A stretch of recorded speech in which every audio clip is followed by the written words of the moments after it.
তো সবাই মোটামুটি আমাদের পুরানো লেকচার গুলো শুনেছিস ফিজিক্সের।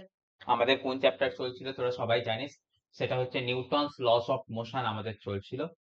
তো সেই নিউটনস লস অফ মোশনের মধ্যে আমাদের অলরেডি কয়েকটা লেকচার হয়ে গেছে। সেই লেকচারের মধ্যে আমরা কাকে কাকে ডিসকাশন করেছি? এক নম্বর, বেসিক যে আছে আমাদের Newton's loss of motion related যে বেসিক থিওরি আছে সেটাকে আমরা একদিন ডিসকাশন করেছি। তারপরে তো আমরা কাকে ডিসকাশন করেছি? তারপরে তো আমরা ডিসকাশন করেছি হচ্ছে যে টেনশন কে রিলেটেড কথা নিয়ে আমরা ডিসকাশন করেছি, নর্মাল ফোর্স রিলেটেড কথা নিয়ে আমরা ডিসকাশন করেছি, রাইট? তো টেনশন ফোর্স এবং নর্মাল ফোর্স আমাদের কি জিনিস ছিল? টেনশন ফোর্স এবং নর্মাল ফোর্স ছিল আমাদের কন্টাক্ট ফোর্সের একটা এক্সাম্পল। আমরা যখন ডিসকাশন স্টার্ট করি তখন আমরা কি বলেছিলাম? ফোর্স দু ধরনের হয়, একটা কন্টাক্ট ফোর্স, একটা নন কন্টাক্ট ফোর্স। অর্থাৎ দুটো বডির মধ্যে যদি আমাদের সম্পর্ক থেকে থাকে বা ডাইরেক্ট কন্টাক্ট থেকে থাকে, তখন তাদের মধ্যে যে বল কাজ করে তাকে বলেছিলাম কন্টাক্ট ফোর্স। আর দুটো বডির মধ্যে কন্টাক্ট না থাকা সত্ত্বেও তাদের মধ্যে যদি কোনো বল কাজ করে তার নাম আমরা বলেছিলাম কি? Non contact force. Non contact ফোর্সের এক্সাম্পল আমরা দিয়েছিলাম, নন কন্টাক্ট ফোর্সের এক্সাম্পল দিয়েছিলাম গ্র্যাভিটেশনাল ফোর্স। নন কন্টাক্ট ফোর্সের আমরা এক্সাম্পল দিয়েছিলাম ইলেকট্রোস্ট্যাটিক ফোর্স, ম্যাগনেটিক ফোর্স। এই সমস্ত যে ফোর্স গুলো আছে সেগুলো হচ্ছে কি দুটো বডির মধ্যে কোনো সম্পর্কের দরকার হয় না, তাও কিন্তু তাদের একটা আর একটার মধ্যে কিন্তু অ্যাট্রাক্টিং ফোর্স বা রিপালসিভ ফোর্স কিছু না কিছু একটা থাকতে পারে, রাইট? এছাড়া আমরা আরো কয়েকটা জিনিসের উদাহরণ নিয়েছিলাম কার হিসাবে? কন্টাক্ট ফোর্স হিসাবে। সেই কন্টাক্ট ফোর্স এর মধ্যে আমরা কাকে কাকে কথা বলেছিলাম? কন্টাক্ট ফোর্স এর মধ্যে আমরা কথা বলেছিলাম হচ্ছে টেনশন ফোর্স। কন্টাক্ট ফোর্স এর মধ্যে আরো একটা ইম্পর্টেন্ট কথা বলেছিলাম, সেটা হচ্ছে কি নরমাল ফোর্স। আজকে আমরা যেটাকে নিয়ে কথা বলবো সেটা হচ্ছে কন্টাক্ট ফোর্স এর মধ্যে একটা ইম্পর্টেন্ট ফোর্স, যে ইম্পর্টেন্ট ফোর্সটা হচ্ছে কি ফ্রিকশনাল ফোর্স। এবং তোরা সবাই জানিস তোদের সিলেবাস এটা একটা অত্যন্ত গুরুত্বপূর্ণ চ্যাপ্টার, অর্থাৎ ফ্রিকশন। সেই ফ্রিকশনকে নিয়ে আজকের ক্লাসেতে আমরা ডিসকাশন করব। তোরা একটু ভালোভাবে ক্লাসটাকে ফলো করবি এবং গ্যারেন্টেড এই টপিক থেকে কিন্তু গ্যারেন্টেড তোদের বোর্ডের পরীক্ষাতে কোয়েশ্চেন আসতে চলেছে। এবং এখানে যে কনসেপ্ট নিয়ে আমরা ডিসকাশন করব সেটা তোদের ফার্দার স্টাডিজে অবশ্যই কাজে লাগবে, রাইট? সেই কথা মাথায় রেখে আমরা করছি কি, আজকের ক্লাস আমরা স্টার্ট করছি, যেখানেতে আমরা ডিসকাশন করব কাকে নিয়ে? ফ্রিকশনকে নিয়ে ডিসকাশন করব। হলো? তো ফ্রিকশনকে নিয়ে ডিসকাশন করতে গেলে প্রথমেই আমাদের যে কথা বলে নেওয়া উচিত, আমাদের সবার শিখে নেওয়া উচিত ফ্রিকশন। ওকে, ফ্রিকশন সবাই আমরা শিখেছি, ফ্রিকশনকে আমাদের বাংলায় বলা হয় কি? ঘর্ষণ। তো ফ্রিকশন বলতে গেলে আমরা কি বলছি না, প্রথম কথা ফ্রিকশন হচ্ছে একটা, এক নম্বর কথা অবশ্যই যেটাকে মনে রাখতে হবে সেটা হচ্ছে ফ্রিকশন একটা কন্টাক্ট ফোর্সের উদাহরণ। ওকে, এই ফ্রিকশনাল ফোর্স করে কি ভাই? এই ফ্রিকশনাল ফোর্সের কাজ হচ্ছে কি দুটো বডির মধ্যে যে রিলেটিভ মোশন থাকে তাকে অপোজ করার চেষ্টা করে। ওকে, তাহলে আমাদের দুটো বডির মধ্যে যদি কোনো আপেক্ষিক গতিবেগ থেকে থাকে তাকে অপোজ করার চেষ্টা বা বন্ধ করার চেষ্টা করে যে ফোর্সটা, তাকে আমরা বলবো কি? Frictional force. তাহলে আমাদের পরের কথায় চলে আসছে কি? ফ্রিকশন একটা কন্টাক্ট ফোর্স। পরের কথা হিসাবে আমরা এটাকে কি শিখে রাখছি না, ইট opposes the relative motion between the bodies. ওকে, তাহলে এখান থেকে লিখে রাখছি কি? ইট opposes, opposes মানে কি? বাধা দেয়। ইট opposes the relative motion, it opposes the relative motion, relative motion মানে কি? আপেক্ষিক গতি। ওকে, তাহলে আমাদের এখান থেকে যদি আমাদের যারা বাংলা বোর্ডের আছিস তাদের জন্য একটু কথা কথা বলে নি, অপোজ করার কথা হচ্ছে কি? বাধা দেওয়া। ওকে, রিলেটিভ মোশন সেই কথার অর্থ কি আমরা সবাই শিখেছি এবং সেটাকে নিয়ে আমরা ক্লাসও নিয়েছি, সেটাকে বলছে কি? আপেক্ষিক গতি।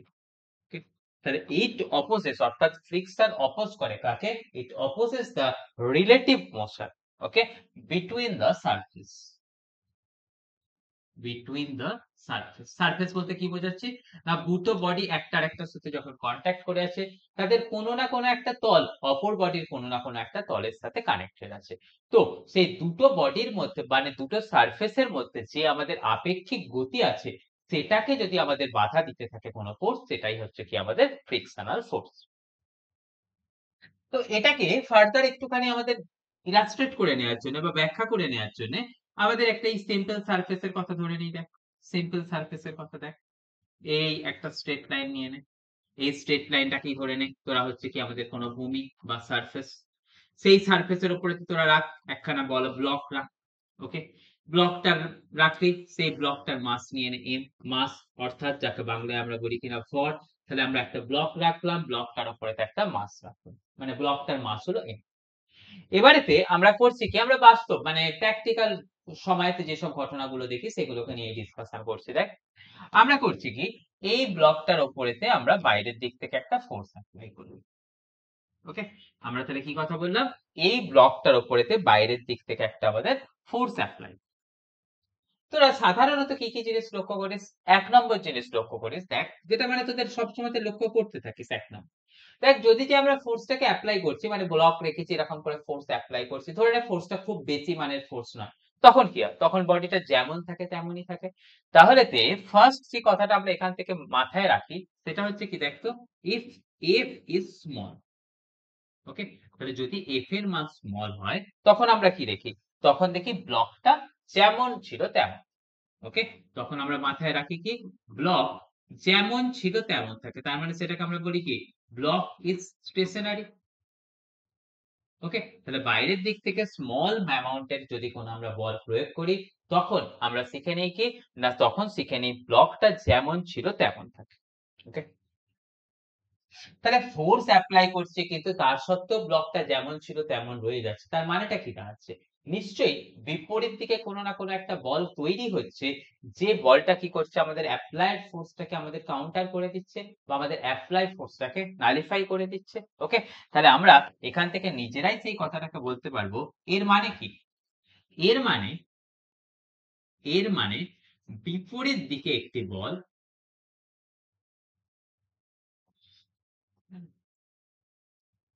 এর মানে আমরা কি বলছি, এর মানে বিপরীতমুখী একটি বল, বিপরীতমুখী একটি বল আমাদের করছে কি, প্রযুক্ত বলকে, প্রযুক্ত বলকে নালিফাই করছে বা প্রযুক্ত বলকে শেষ করে দিচ্ছে, বা যেটাকে আমরা বলে দিই কি, ইংরেজিতে বললে বলে প্রযুক্ত বলকে কাউন্টার করছে। তাহলে এই যে আমাদের অ্যাপ্লাই, বল অ্যাপ্লাই করার পরে তার উল্টো দিকে একটা বল নিশ্চয়ই তৈরি হচ্ছে যে কিনা প্রযুক্ত বলকে বাধা দিচ্ছে, এটাই কি, এটাই কিছু নয়, যেটাই হচ্ছে কি আমাদের ঘর্ষণ বল, বা যাকে আমরা বলি কি ইংরেজিতে ফ্রিকশনাল ফোর্স। ওকে, মানে একদম সিম্পল ল্যাঙ্গুয়েজে, এর ভেতরে তো অনেক কিছু কথা আছে কিন্তু আমাদের সেসব কথা পরে আস্তে আস্তে যাব, কিন্তু সামান্য এই যে ছোট কথাটা, এই ছোট কথাটা কিন্তু আমাদের মাথার মধ্যে রেখে দিতে হবে।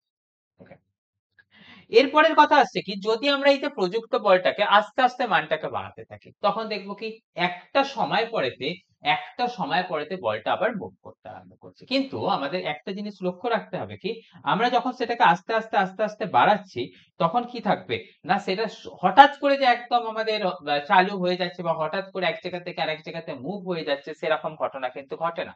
অর্থাৎ আমার কথাটা আসছে কি, ফোর্সটাকে বাড়াতে থাকলে বাড়াতে থাকলে, মানে মনে করো একদম প্রথমে তো 0 মানের ফোর্স ছিল, তারপরে ফোর্সটাকে আমি আস্তে আস্তে আস্তে আস্তে বাড়াচ্ছি, একটা সার্টেন ম্যাক্সিমাম ভ্যালু পর্যন্ত কিন্তু বডিটা স্টিক থাকবে।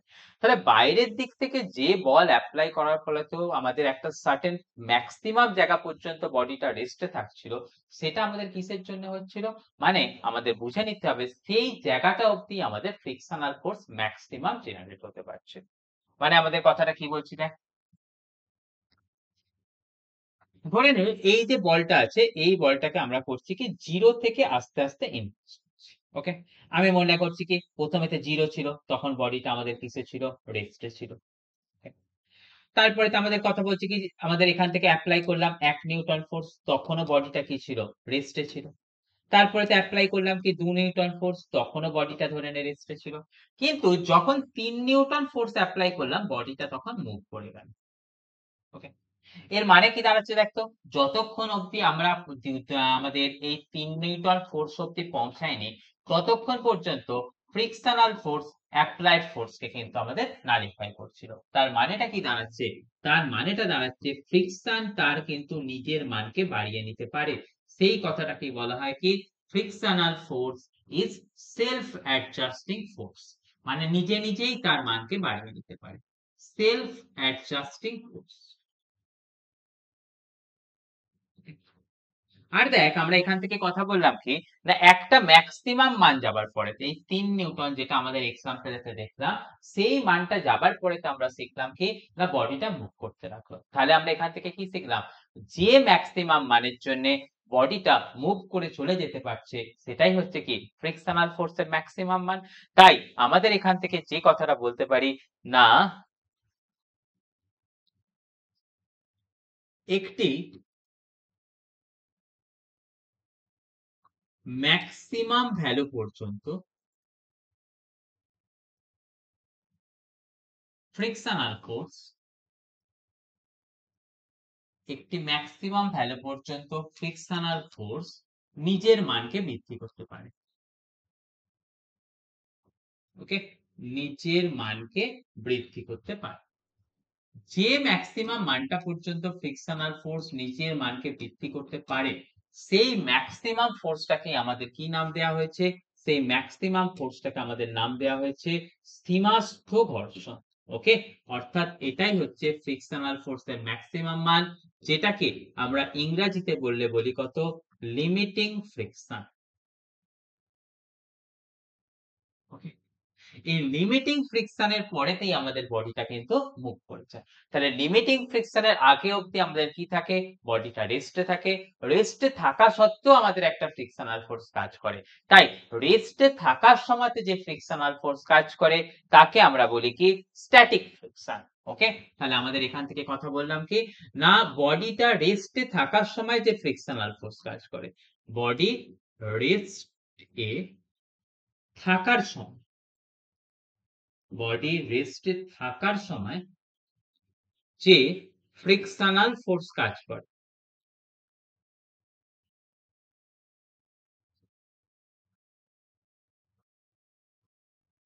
ওকে, তাকে আমরা বলি কি স্ট্যাটিক ফ্রিকশন বা বাংলায় বলি কি স্থির ঘর্ষণ। ওকে, এরপরেতে তাহলে নিশ্চয়ই পরের কথাটা আমরা নিজেরাই বলতে পারবো। তাহলে বডিটা আমাদের মুভ করতে থাকার সময়তে যে ফ্রিকশনাল ফোর্স কাজ করবে তাকে আমরা বলবো কি চল ঘর্ষণ। তাহলে পরের কথায় আমরা বলে নিচ্ছি কি বডি মুভ করতে থাকার সময়, মুভ করতে থাকার সময় যে ঘর্ষণ বল কাজ করে,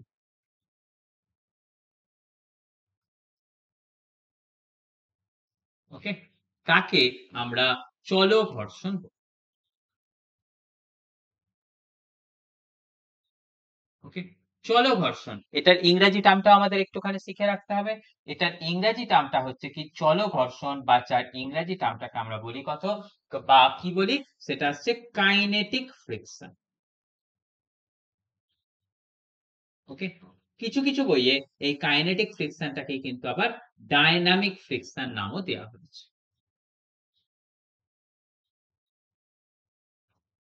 ওকে, আর আমরা কি দেখে নিলাম স্ট্যাটিক ফ্রিকশনের যে ম্যাক্সিমাম মান হয় তাকে বললাম কি লিমিটিং ফ্রিকশন। তাহলে এই লিমিটিং ফ্রিকশনের সময়তে কোথাও কোথাও কোনো কোনো বইয়ে তোরা দেখতে পাবি এটা হলো স্ট্যাটিক ফ্রিকশনের সর্বোচ্চ মান, এটা হলো স্ট্যাটিক ফ্রিকশনের সর্বোচ্চ মান। ওকে, তার মানে আমাদের কথাটা কি দেখলাম আমাদের কোন ব্লক রেখেছিলাম সেই ব্লকের উপর আস্তে আস্তে বল প্রয়োগ করলাম, ফ্রিকশনাল ফোর্সের মান আস্তে আস্তে বাড়তে থাকলো। তার একটা জায়গাতে আমাদের কি দেখে নিলাম যে ফ্রিকশনাল ফোর্সের ম্যাক্সিমাম মান হয়ে গেল, তারপরে বডিটা মুভ করতে থাকলো, সেই সময়তে কি দেখে নিলাম না আমাদের কাইনেটিক ফ্রিকশন চলে এলো। এবং একটা কথা যেটা আমাদের বলা হয়নি এখনো সেটা হচ্ছে কি কাইনেটিক ফ্রিকশনের মান কিন্তু ফিক্সড। ওকে, এই যে কাইনেটিক ফ্রিকশন সেই কাইনেটিক ফ্রিকশনের মানটা কিন্তু ফিক্সড। ওকে, কিন্তু আমাদের এই যে স্থির ঘর্ষণ এর মানটা কিন্তু ভ্যারিয়েবল। ওকে, এবং এখানেতে এর যে স্থির মানটা সেটা কার সাথে ভ্যারি করে না অ্যাপ্লাইড ফোর্সের সাথে ফ্রিকশনাল ফোর্সটা ভ্যারি করে। ওকে, আমাদের এখান থেকে যে এফ এফ দিয়ে ক্যাপিটাল এফ দিয়ে আমরা কাকে নির্ণয় করি? ক্যাপিটাল এফ দিয়ে আমরা বলি প্রযুক্ত বল। আর স্মল এফ দিয়ে আমরা কাকে বলি না ঘর্ষণ বল। তাই আমাদের যদি এখান থেকে ওই ব্লকটার প্লট হিসাবে আমরা এটাকে দেখাতে চাই, ব্লকটার প্লট হিসাবে দেখাতে চাই, কিরকম কথা দেখতে পারবো না, খুবই সহজ কথা যদিও। দেখ,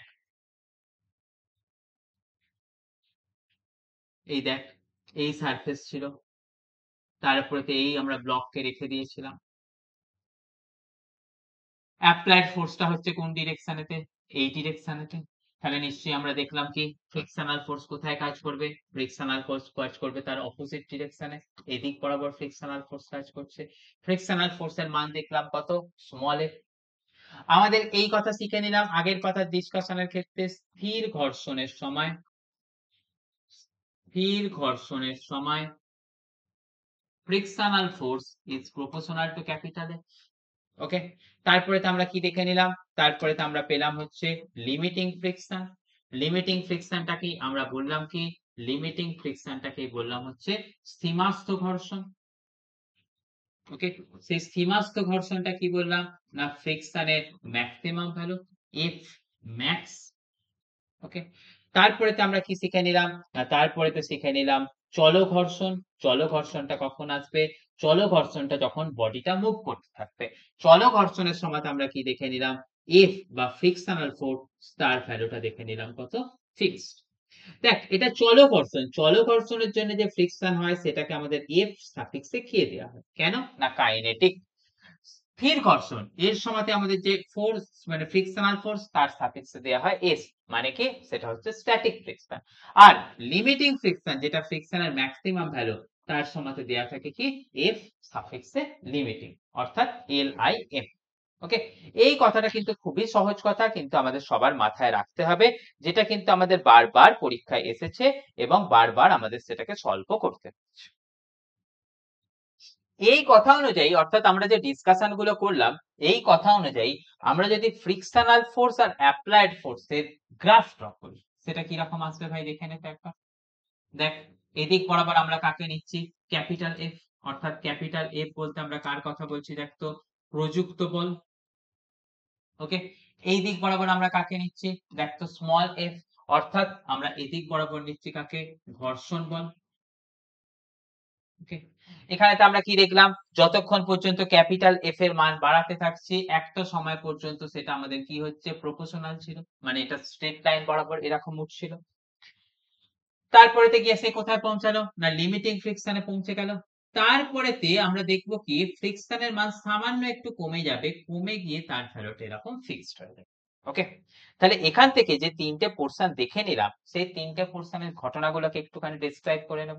কি কি দেখে নে। দেখ, এই পার্ট অব্দি, অর্থাৎ যে পার্ট অব্দি আমাদের ওই স্ট্যাটিক ফ্রিকশন আছে, এই দিকের পার্টটা কিসের পার্ট? তাহলে এই দিকের পার্টটা হলো স্থির ঘর্ষণের পার্ট। ওকে, এই দিকের পার্টটা যেখান থেকে বডি মুভ করছে সেটা কিসের পার্ট? সেটা হচ্ছে চল ঘর্ষণের পার্ট। এই যে ম্যাক্সিমাম ভ্যালুটা, এটাকে আমরা কি দিয়ে লিখি? এফ ম্যাক্স, যাকে আমরা বলি কত? এফ লিমিটিং, অর্থাৎ সীমাস্থ ঘর্ষণের মান। আর আমরা একটু পরেতে ডিসকাশন করব, কিন্তু গ্রাফটার ক্ষেত্রে লিখে দিচ্ছি, এই যে ম্যাক্সিমাম ফ্রিকশনের মান সেটার ভ্যালুস কত হয়? Mu into normal reaction. Okay, এই কথাটাও কিন্তু আমাদের শিখে নেব। অর্থাৎ আমাদের এখান থেকে এই কথাটাকে ডেসক্রাইব করতে গিয়ে আমরা একটা ছোট্ট জিনিস দেখে নিলাম, সেটা হচ্ছে কি না maximum value of static friction সেটাকেই বলছে কি লিমিটিং ফ্রিকশন। আর এই লিমিটিং ফ্রিকশনের মানটাকে আমরা দেখে নিলাম। ওকে, তাহলে আমাদের এখান থেকে কিসের কিসের কথা, এখান থেকে গ্রাফটা থেকে একটা ছোট্ট কথা আমাদের সীমাস্থ ঘর্ষণ সম্বন্ধে অ্যাড করলাম। সেটা কি রকম কথাটা দেখতো? সেটা সীমাস্থ ঘর্ষণ সম্বন্ধে অ্যাড করলাম, সেটা হচ্ছে কি এক নম্বর কথা তো সবাই শিখেছিলাম, সেটা ছিল কি maximum value of static friction. Okay, সেটা তো আমরা সবাই আগের পেজেতেই আমরা সেটাকে ডিসকাশন করলাম। দু নম্বর কথা কি শিখে নিলাম? এই যে স্ট্যাটিক ফ্রিকশনের ম্যাক্সিমাম ভ্যালু বা লিমিটিং ফ্রিকশন যেটাকে আমরা বলছি, সেটার সময়তে আমরা লিখলাম কি না, সেটার সময়তে লিখলাম যে এই লিমিটিং ফ্রিকশন সেটা কিন্তু থাকে কি, বা স্ট্যাটিক ফ্রিকশন সেটা হয় কি প্রপোর্শনাল টু নরমাল। এই প্রপোর্শনাল সাইন হাঁটাতে গেলে একটা কনস্ট্যান্ট নিয়ে আসতে হয়, সেই কনস্ট্যান্টটাকে আমরা লিখি কি দিয়ে? মিউ দিয়ে লিখি। ওকে, এখানে যে কনস্ট্যান্টটা নিয়ে আসি এই মিউ, সেই মিউটাকে বলা হয় কি আমাদের ঘর্ষণ গুণাঙ্ক। ওকে, তাহলে আমাদের এই মিউ যাকে আমরা বলি কি ঘর্ষণ গুণাঙ্ক। যেহেতু এটা স্ট্যাটিক ফ্রিকশন রিলেটেড, কেননা আমাদের দেখতে পাচ্ছি এটা অবধি কি ছিল, বডিটা রেস্টে ছিল, তাই এটাকে আমাদের ঘর্ষণ গুণাঙ্কটা তো বলি, তার সাথে সাথে বাংলায় এটাকে বলা, ইংরেজিতে কি বলি আমরা, কোএফিসিয়েন্ট অফ স্ট্যাটিক ফ্রিকশন। ওকে, তাহলে এই ছোট্ট কাজটা যেটাকে আমাদের কিন্তু শিখে রেখে দিতে হবে। এখান থেকে দেখ আমরা যে কথাটা ইন্ট্রোডিউস করলাম মিউ, সেই মিউ এর কয়েকটা কথা লিখে নিচ্ছি। মিউ, প্রথম কথা হচ্ছে মিউটা কি, মিউটা তো আমরা বললাম coefficient of static friction. Okay, এটা কার উপর ডিপেন্ড করে, এটা ডিপেন্ড করে on the nature of surface. Okay, তাহলে এখান থেকে আমাদের পরীক্ষার জন্য কিন্তু এটা এমসিকিউ এর জন্য দরকার পড়ে। এটা কি না, মিউ কি করে, এটা নির্ভর করে কার উপর, না সারফেসের প্রকৃতির উপর। ওকে, না সারফেসের প্রকৃতির উপর, অর্থাৎ সারফেসটা কতটা মসৃণ না সারফেসটা কতটা উস্কো খুস্কো, সেটার উপরেতে নির্ভর করে কে, আমাদের এই মিউ।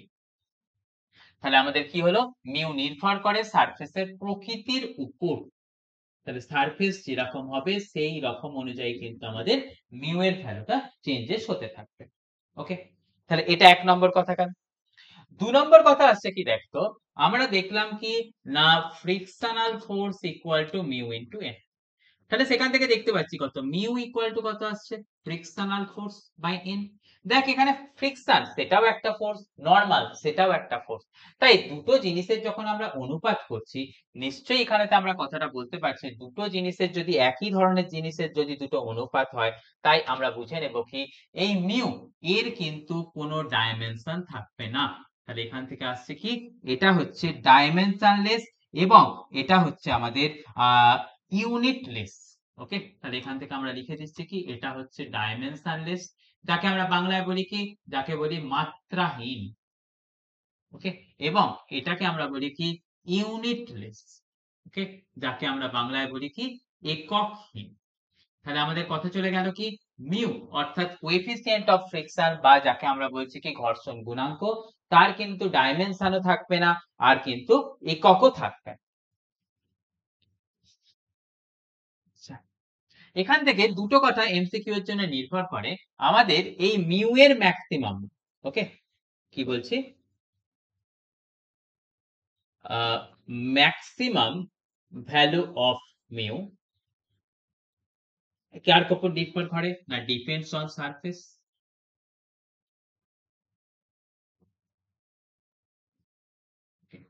কিন্তু এটা যেটা এখন লিখবো, যেটা সব থেকে ইম্পর্টেন্ট কথা, যেটা বহুবার এমসিকিউ এতে এসে গেছে, সেটা হচ্ছে কতখানি এরিয়া জুড়ে কিন্তু আমাদের বডিতে একটা বডি আরেকটা বডিকে কন্ট্যাক্ট করে আছে, তার উপর কিন্তু আমাদের নির্ভর করে না। অর্থাৎ আমাদের মিউ কি করে, doesn't depend on contact area. Okay, তাহলে আমাদের এই ছোট্ট কথাটুকুকে কিন্তু এখানটাতে অ্যাড করে রেখে দিতে হবে। আরো একটা কথা দেখ, আমাদের এখানটাতে কি শিখেছিলাম, না দেখ এই গ্রাফটার ক্ষেত্রে দেখলাম যে কাইনেটিক ফ্রিকশন যেটা পেলাম, সেটা কিন্তু দেখ তো আমাদের এই লিমিটিং ফ্রিকশনের মানের থেকে কম। অর্থাৎ এখানটা থেকে একটা কথা আমাদের শিখে রাখতে হবে, সেটা হচ্ছে kinetic friction that is less than limiting friction. Okay, এই কথাটাও কিন্তু একটা ইম্পর্টেন্ট কথা হতে চলেছে, যেটা কিন্তু তোরা লিখে রাখ। আচ্ছা, দেখ তাহলে এইটুকুনি কথা কিন্তু তোদের সবাইকে শিখে নিতে হচ্ছে, এর মধ্যে কিন্তু কোনো এদিক ওদিক করলে হবে না। এবারেতে দেখ এগুলো ছাড়াও আমাদের ফ্রিকশন সম্বন্ধে আরো কয়েকটা ইম্পর্টেন্ট পয়েন্টস আমি তোদেরকে লিখিয়ে দেব। তো যেটা তোদের পরীক্ষার জন্য ইম্পর্টেন্ট হতে চলেছে, তো সেই জন্য আমরা লিখে দিচ্ছি, দেখ আমাদের ফ্রিকশন রিলেটেড তোদের কয়েকটা ইম্পর্টেন্ট পয়েন্ট। প্রথম যে ইম্পর্টেন্ট পয়েন্টস যেটাকে নিয়ে তোদের ডিসকাশন থাকা উচিত বা তোদের মাথায় রাখা উচিত, সেটা হচ্ছে কি, ফ্রিকশন হচ্ছে কি নন কনজারভেটিভ ফোর্স। ওকে, ফ্রিকশন হচ্ছে কি নন কনজারভেটিভ ফোর্স, অর্থাৎ ফ্রিকশনাল ফোর্সের দ্বারা কোনো কার্য সম্পাদিত হলে সেই কার্যটাকে কিন্তু কিছু না কিছু লস অবশ্যই আছে, বা আমরা এটাকে ঘুরিয়ে বলতে পারবো, ফ্রিকশনের দ্বারা কার্য সেটা হচ্ছে কি পাথ ডিপেন্ডেন্ট, অর্থাৎ কোন রাস্তা দিয়ে আমি এক জায়গা থেকে এক জায়গাতে একটা বডিকে নিয়ে যাচ্ছি সেটার উপরেতে কিন্তু ফ্রিকশনাল ফোর্সের দ্বারা কার্য নির্ভর করে।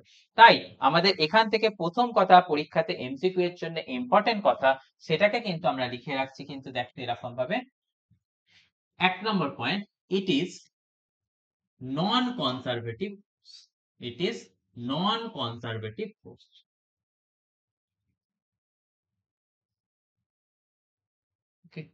নন কনজারভেটিভ ফোর্স বলতে আমরা কি বোঝালাম, না যে এর দ্বারা কার্য সম্পাদন করলে, অর্থাৎ ফ্রিকশনাল ফোর্সের দ্বারা কার্য, সেটা কি হবে, সেটি পাথ ডিপেন্ডেন্ট হবে, অর্থাৎ কোন পথ বরাবর আমি একটা বডিকে একদিক থেকে একদিকেতে নিয়ে যাচ্ছি তার উপরে কিন্তু ফ্রিকশনাল ফোর্সের দ্বারা যে কার্য সম্পাদন করা হয় সেটা কিন্তু নির্ভর করে। ওকে, আচ্ছা, আরো একটা কথা, আমরা সবসময়তে কিন্তু শিখে রাখবো যে, বা নরমাল কথার সময়তে শিখেছি কি, যে আমাদের শক্তির সংরক্ষণ হয়। শক্তির সংরক্ষণের সময় আমরা কি শিখেছি? বাইরের দিক থেকে যদি আমাদের কোনো বল প্রয়োগ না করা হয়, তখন আমাদের কি শিখেছি? না initial energy will be equal to final. বা আমাদের শক্তির সংরক্ষণের সময় আমরা এরকমও শিখেছি, বাইরের দিক থেকে যদি কোনো কনজারভেটিভ ফোর্স এপ্লাই করা হয়, তখন আমাদের initial energy will be equal to final energy. কিন্তু যেহেতু ফ্রিকশন একটা নন কনজারভেটিভ ফোর্স, তাই এখানটা থেকে কিন্তু তোদের কথা মানে মাথায় রাখতে হবে, এখানে মেকানিক্যাল এনার্জি কিন্তু কনসার্ভ নয়। তাহলে আমাদের এখান থেকে তোরা মাথায় রাখবি, এটাও কিন্তু তোদের এমসিকিউ এর ক্ষেত্রে বা কনসেপ্ট বিল্ড আপের জন্য তোদের খুব দরকারি পয়েন্ট। সেটা হচ্ছে কি, যখন ফ্রিকশন থাকে, যখন ফ্রিকশন থাকে, ওকে, তখন mechanical energy, mechanical energy, mechanical এনার্জির দুটো পার্ট হয়, তোরা সবাই শিখেছিস। মেকানিক্যাল এনার্জির একটা পার্টকে বলা হয় কাইনেটিক এনার্জি বা গতিশক্তি, আর একটাকে আমাদের বলা হয় কি পোটেনশিয়াল এনার্জি, বা তাকে আমরা বলি কি স্থিতিশক্তি। তাহলে তখন, অর্থাৎ যখন ফ্রিকশন প্রেজেন্ট থাকে, তখন মেকানিক্যাল এনার্জি এর সংরক্ষণ হয় না, তখন মেকানিক্যাল এনার্জির সংরক্ষণ হয় না। ওকে, তার মানে আমাদের এখান থেকে একটা কথা মাথায় রাখবো, যদি এটা দিয়ে কোনো মেশিন ডিজাইন করা হয়ে থাকে, সেই মেশিনের ক্ষেত্রে আমাদের কার্যক্ষমতা সবসময়তে লেস দ্যান 1 হবে। ওকে, তাহলে কার্যক্ষমতা মানে আমাদের কি বলা হয়, কার্যক্ষমতা মানে এটার ডেফিনেশনটাও তোদের শিখে রাখতে হবে, হয়তো কাজে লাগবে। কার্যক্ষমতাকে এরকম ভাবে এটা দিয়ে বোঝানো হয়, সেটাকে আমাদের বলা হয় কি আউটপুট ওয়ার্ক বাই ইনপুট। ওকে, সেটাকেই কিন্তু তোদের এখান থেকে রেডি করতে হচ্ছে। তো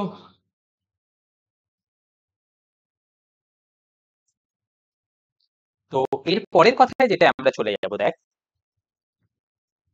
তো এই পয়েন্টস আমরা দেখে নিলাম, ফ্রিকশন হচ্ছে নন কনজারভেটিভ ফোর্স, আর যখন ফ্রিকশন থাকে তখন আমাদের মেকানিক্যাল এনার্জি কনজারভেশন হয় না।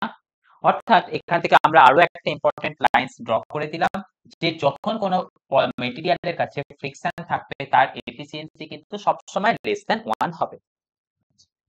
এরপরেতে আমরা একটা মিসকনসেপশনকে নিয়ে কিন্তু একটা কথা, আমরা সবসময় বলছি কি, যে ফ্রিকশন মোশনকে বাধা দেয়, কিন্তু এই কথাটা আমাদের কিন্তু একটুখানি হলেও ভুল আছে। যদি কোথাও তোদের এমসিকিউ এর করতে দিয়ে দেয়া থাকে ফ্রিকশন সবসময় মোশনকে বাধা দেয়, কথাটা জানবি একটু হলেও ভুল আছে। সেই কথাটা সঠিক কথা কি আসবে, না সেটা হচ্ছে কিছু কিছু সময় কিন্তু ফ্রিকশন কোনো বডির মোশনকে স্টার্ট করতে সাহায্য করে। ওকে, তাহলে একটাই এক্সাম্পল তোদের আমি দিয়ে রাখি, কোথায় ফ্রিকশন কোনো বডির মোশনকে স্টার্ট করতে হেল্প করে, সেটা মনে রাখবি সাইকেলের সামনের চাকাতে ফ্রিকশনের জন্যই কিন্তু সেখানেতে মোশন স্টার্ট হয়, অর্থাৎ সামনের চাকাটা ঘুরতে থাকে। ওকে, তাহলে আমাদের এটা কথাটা বললাম কি, না আমাদের একটা জেনারেল মিসকনসেপশন, তাহলে আমাদের এখান থেকে মিসকনসেপশন কি আসে দেখতো,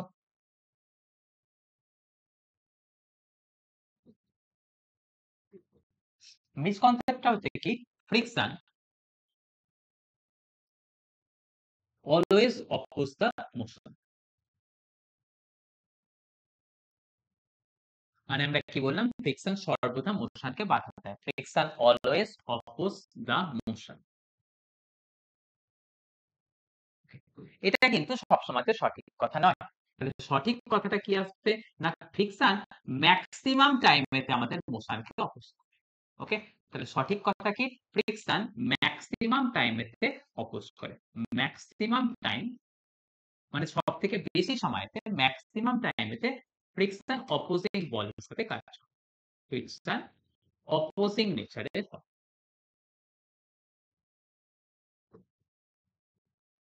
Okay? কিন্তু কিছু কিছু ঘটনা আছে যেখানে কিন্তু ফ্রিকশন আমাদের হেল্পিং ফোর্স হিসাবে কাজ করে। অর্থাৎ আমাদের এখান থেকে পরের কথা মাথায় রাখবো কি কিন্তু কিছু ক্ষেত্রে কিন্তু কিছু ক্ষেত্রে ফ্রিকশন মোশনকে স্টার্ট করতে হেল্প করে। ফ্রিকশন মোশনকে স্টার্ট করতে হেল্প করে। স্টার্ট করে। ওকে, এটুকুনি কথা কিন্তু তোরা মাথায় রাখবে। তাহলে ফ্রিকশন কিন্তু সবসময় অপোজিং নেচারের হয় না, সে কিন্তু কখনো কখনো মোশনকে স্টার্ট করতেও হেল্প করে। তো এটা ছাড়া আমাদের আরো কয়েকটা কথা, আমাদের ছোট ছোট কথা, যেটার মধ্যে ১ নম্বর কথা হিসাবে আমরা বলে রাখবো কি না কিভাবে ফ্রিকশনকে কমানো যায়। ওকে, তাহলে আমাদের এখান থেকে কথা মনে রাখছে কি মেথড অফ চেঞ্জিং ফ্রিকশন। তাহলে কিভাবে ফ্রিকশনকে পরিবর্তন করা যায়, তার মধ্যে তাহলে আমাদের কি লিখছে না method of changing friction.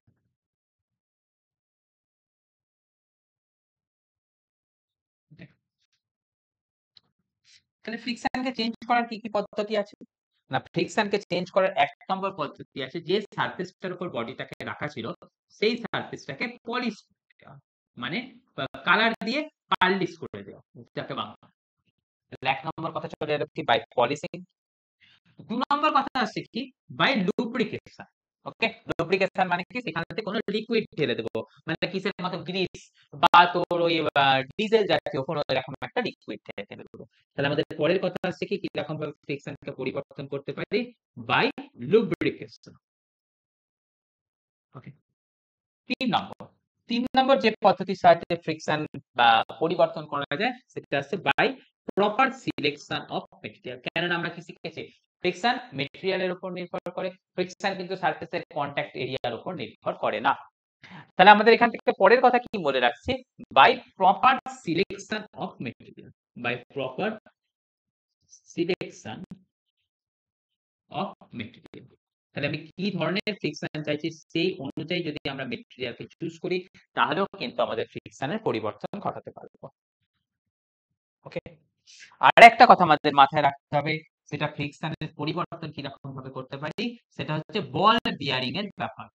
Okay, ball bearing তোদের যাদের বাড়িতে মেশিন পার্টস আছে তারা সেখানে দেখতে পারবি বল বিয়ারিং থাকে। বল বিয়ারিং কিরকম দেখবি এই তোদের থাকে কি একটা গোলাকার জিনিস, এখানটাতে থাকে কি একটা শ্যাফট থাকে, তাদের মাঝখানগুলোতে দেখবি কিরকম এরকম ছোট ছোট পার্ট দিয়ে দেওয়া থাকে। তাহলে যদি আমাদের দেখতে পাই এইরকম দুটো মানে শ্যাফটের মাঝখানে ছোট ছোট গোল গোল পার্ট দিয়ে দিয়েছি, তখন এই দুটো পার্ট যখন একটা আরেকটার রেসপেক্ট থেকে মুভ করতে থাকবে বা ঘুরতে থাকবে তখন কি করতে পারবে একটা আরেকটাকে অপোজ করতে পারবে।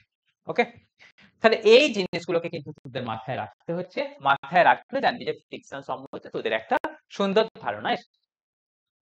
তো এই ধারণাগুলো উপর নির্ভর করে তোদেরকে কিন্তু কিছু কিছু তোদের অঙ্ক তোদের দিয়ে দিই। তো সেরকম আমাদের কথা কি কি দিতে পারে দেখ তো। প্রথম তো সিম্পল কথা এটা তোদের দিতেই পারে দেখ, মানে আমি ১ নম্বর এক্সাম্পল হিসাবে নিয়ে নিচ্ছি ফর এক্সাম্পল 1। ওকে, কি কথা বলছি দেখ, আমাদের এই সারফেস দিয়ে দিলাম, রাইট? এই সারফেসের ক্ষেত্রে কি দিয়ে দিলাম, এদিকটাতে একটা ফোর্স দিয়ে দিলাম, সেই ফোর্সের ভ্যালুস দিয়ে দিলাম কত 10 নিউটন। ওকে, সারফেসেতে ফ্রিকশন আছে, যে ফ্রিকশন আছে তার মধ্যে ঘর্ষণ গুণাঙ্কের মান দিয়ে দেওয়া আছে কত 0.2। যে বডিটা আছে সেই বডিটার মাস দিয়ে দিচ্ছি কত আমি 2 কেজি। ওকে, দিয়ে আমি তোদেরকে এখান থেকে বের করতে বলছি, এখান থেকে বের করতে বলছি find acceleration of the body. অর্থাৎ আমাদের এই যে বডিটা আছে তাই সেই বডিটার উপর কতটা ত্বরণ সৃষ্টি হবে সেটা বের করে দাও। Find acceleration of the body. Okay, তো এটা করতে গেলে আমাদের কিসের সাহায্য নিতে হবে? এটা করতে গেলে আমাদের ফ্রি বডি ডায়াগ্রামের সাহায্য নিতে হবে। আমরা অলরেডি শিখেছি ফ্রি বডি ডায়াগ্রাম বলতে কি বুঝি? ফ্রি বডি ডায়াগ্রাম বলতে আমরা কি দেখিয়েছিলাম? না ফ্রি বডি ডায়াগ্রাম বলতে এই বডিটার উপর কি ফোর্স কাজ করছে তার আমরা একটা গ্রাফিক্যাল রিপ্রেজেন্টেশন দিয়ে দেখিয়েছিলাম। কিরকম কথা বলেছিলাম? না এই বডি তাকে পয়েন্ট মাস হিসাবে কনসিডার করলাম। এদিক বরাবর কি কাজ করছে? Applied force. ফ্রিকশনাল ফোর্স কোথায় কাজ করে? তার অপোজিট সাইডেতে। বডির অ্যাক্সিলারেশন কোন দিকে হচ্ছে? ডান দিকে। তাই তার উল্টো দিকে আমরা কাকে লিখবো? ma কে লিখবো। তার কারণ হিসেবে তোদের কি শিখিয়েছিলাম? যদি কোন বডির অপরেতে অ্যাক্সিলারেশন থাকে তার উল্টো দিকে আমাকে ma কম্পোনেন্ট এড করতে হয়। কেন ma কম্পোনেন্ট এড করতে হয়? ক্যালকুলেশনের সুবিধার জন্য। ma টা কোনো কিন্তু ফোর্স ছিল না, কিন্তু ক্যালকুলেশনের সুবিধার জন্য আমরা এটাকে ইন্ট্রোডিউস করেছিলাম। তাই এখানেতে ma টাকে আমরা বলতাম কি? ma টাকে বলতাম হচ্ছে সিউডো ফোর্স। ওকে? তাহলে আমাদের এখানেতে ma টাকে কি বলা হতো? সিউডো ফোর্স বা অলিক বল। ওকে?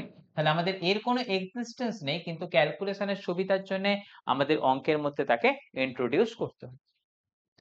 তো এবারেতে নিশ্চয়ই বুঝতে পারছিস এখান থেকে আর কি কাজ থাকতো? আর আমরা শিখেছি কি? নরমাল একটু আগে শিখলাম ফ্রিকশন মানে কত হয়? Mu into normal reaction.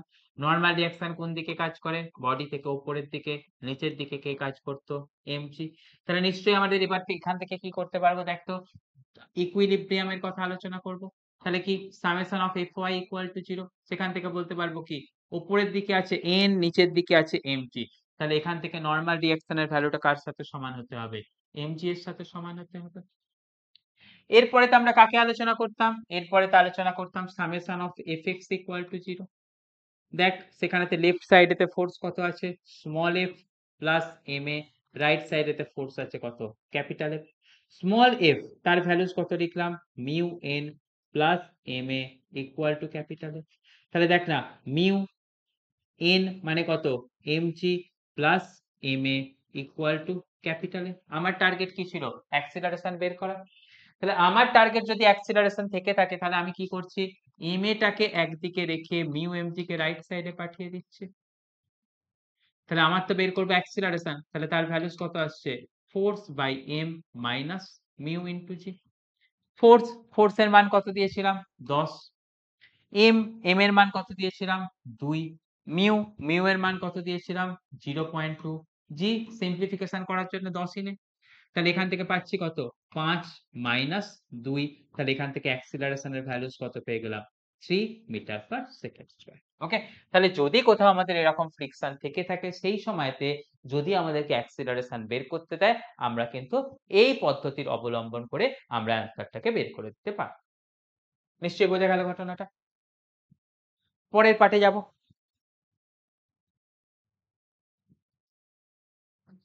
আমরা তো এটা একটাকে অনুভূমিক তলের উপরেতে ফ্রিকশন কাজ করছিল দেখে সেখানেতে বের করে নিলাম অ্যাক্সিলারেশনের মান কত আসছে। এবারে তো আমরা একটুখানি ঘুরিয়ে নিই। এখান থেকে আমরা নিয়ে নিই কি? আনত তল। তাহলে সেটাকে আমরা নিয়ে নেব কাকে? For example 2। ফর এক্সাম্পল 2 হিসাবে আমরা নিয়ে নিচ্ছি কি? দেখ এই একটা আনত তল নিয়ে নিচ্ছি। রাইট? এই আনত তলের উপরেতে রেখে দিচ্ছি কি? এখান থেকে একটা বডি রেখে দিচ্ছি। ওকে? আমরা সিম্পলিফিকেশন এর জন্য এখানেতে নিয়ে নিই থিটা ইকুয়াল টু আছে কত? 37 ডিগ্রি। যে ব্লকটাকে রাখা আছে সেই ব্লকটার মাস আমরা আবার নিয়ে নিই কত? 2 কেজি। এখানেতেও ধরে নিই সারফেসের উপর যে কোএফিসিয়েন্ট অফ ফ্রিকশন আছে তার ভ্যালুস ধরে নিচ্ছি কত? 0.2। আর আমরা কি ধরবো? আর ধরার কিছু নেই। এখান থেকে ধরে নিই বের করব কাকে? না আমরা অ্যাক্সিলারেশন বের করব। ওকে? তাহলে এটুকুনি কাজ আমরা করছি। আচ্ছা তোদের আর জানিস কি জানি না বা মনে আছে কিনা তোদের মনে নেই, সেখান থেকে আমাদের এখান থেকে আ এই যে দুটো জিনিস আছে এই দুটো জিনিসের একটা নাম আছে। কিরকম নাম? এই যে জিনিসটা অর্থাৎ যেটা ট্রায়াঙ্গেলের শেপের আছে, এই ট্রায়াঙ্গেলের শেপের জিনিসটাকে বলা হয় কি? ওয়েজ। ওকে? আর এই ট্রায়াঙ্গেলের উপরেতে যে জিনিসটা রাখা আছে সেই ট্রায়াঙ্গেলের উপরের জিনিসটাকে বলা হয় কত? ব্লক। ওকে? এবারেতে দেখ আমরা সবাই শিখেছি এই দুটো মানকে সবাই আমরা শিখেছি। কি দেখ sin 37 ডিগ্রি সবাইকে আমি শিখিয়েছি। তার ভ্যালুস লিখেছি কত? 3/5। আর আমরা কত শিখিয়েছি? cos 37 ডিগ্রি তার ভ্যালুসকে আমরা কত শিখিয়েছি? 4/5। রাইট? এবারে তো আমাদের এখান থেকে অঙ্কটাকে সলভ করতে গেলে কার সাহায্য নেব? আমাদের ফ্রি বডি ডায়াগ্রামের সাহায্য নেব। দেখ এখান থেকে কি আসছে? এই বডি তার উপর দিক বরাবর কে থাকছে? না বডিটা তো ডেফিনেটলি বুঝতে পারছি নিচের দিকে নেমে আসছে।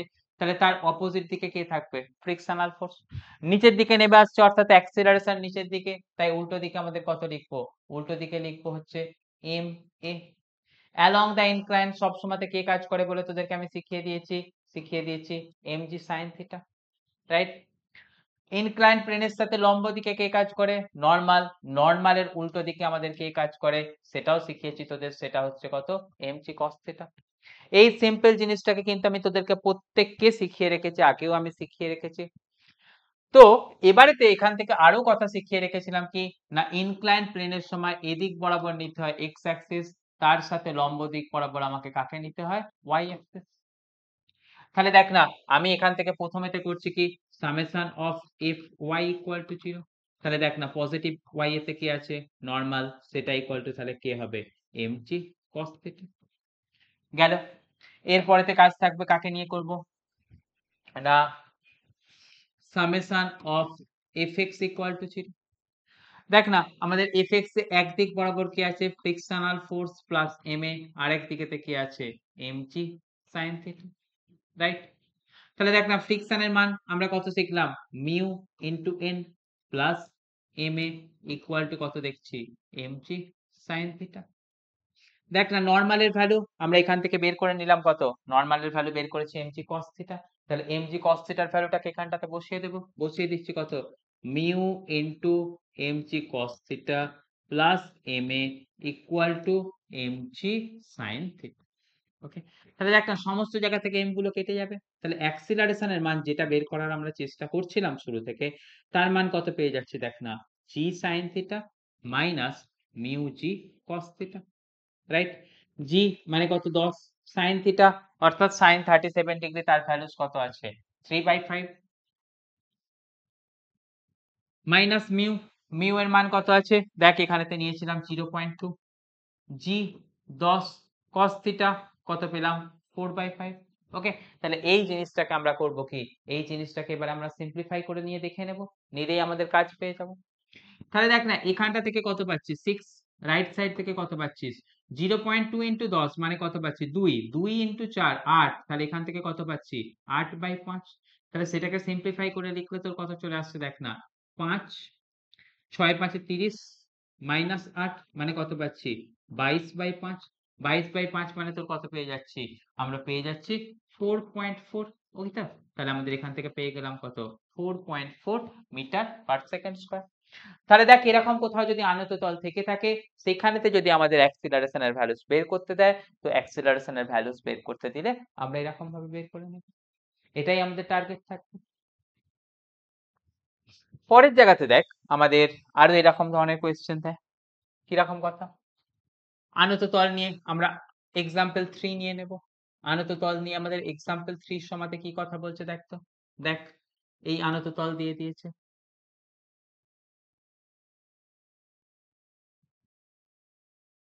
রাইট? আনত তল দিয়ে তোদের এখান থেকে বলছে কি, এখানটাতে একটা ব্লক রাখা আছে, ব্লকটাকে রেখে আমাদের এখান থেকে ফ্রিকশনাল একটা ফোর্স অ্যাপ্লাই করা হয়েছে। ওকে, আর এই অ্যাঙ্গেলটার ভ্যালু দিয়ে দেওয়া হয়েছে কত? থিটা। আমাদের দিয়ে বের করতে বলা হচ্ছে কি, find minimum value of theta, minimum value of theta, sorry minimum value of force. তাহলে ফোর্সের সর্বনিম্ন মান কত হতে হবে, যার ফলে ব্লকটা ওয়েজের ওপর দিয়ে নিচে থেকে ওপরের দিকে উঠতে পারবে। ওকে, তাহলে find minimum value of F, যার ফলে মানে আমাদের ইংরেজিতে লিখতে গেলে কত লিখতে হচ্ছে? For which body will move